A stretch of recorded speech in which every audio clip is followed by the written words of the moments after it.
No one can tell me how much I need for retirement. The answer is always, oh, it depends on your own situation. Okay, but I just want a ballpark. And so let's see if we can get down to the bottom of this. Most Canadians rely on CPP and old age security. There is a massive difference between the maximum that it provides and what people actually get. So, CPP is on average about $800 per month.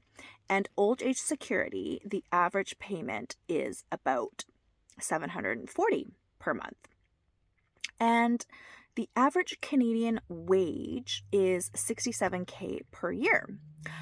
Rule of thumb is that you need about 70% of your pre retirement income to maintain your lifestyle.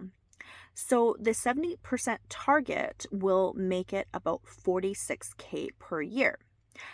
The gap is that if you need about 46K per year, but the government only gives you about 18K, you need to come up with about 28K from your own savings. And to cover 28K per year for about 25 to 30 years of retirement, you need a nest egg. And so if we use the 4% rule to generate 28K per year, you would need roughly 700K in personal savings, whether it's through your RSP, TFSA, pension, non-registered account. Ideally, you have your savings split across all different sectors so that you can have more flexibility with decision making and withdrawals. The current average Canadian household, age 65 and over, actually have about 280 to 350K in their retirement assets. This means most Canadians don't fully retire at 65. They downsize to unlock equity, or they are working part-time to fill the 1 to 2K monthly gap. And don't forget, inflation is the silent killer, and grocery inflation is even worse. For many Canadians, the savings isn't in an RSP, it's in our home equity.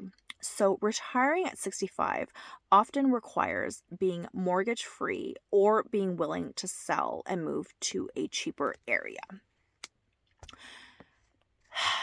Do you notice that all of these figures and amounts that I'm sharing is nowhere near $1 million, which is what most of us assume we need for retirement?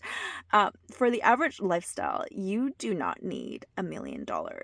You need far less. And so, many Canadians ultimately bridge this gap by selling their primary residence. With the average Canadian home price hovering near 700K, downsizing is often the actual retirement plan that replaces the missing 300K in savings.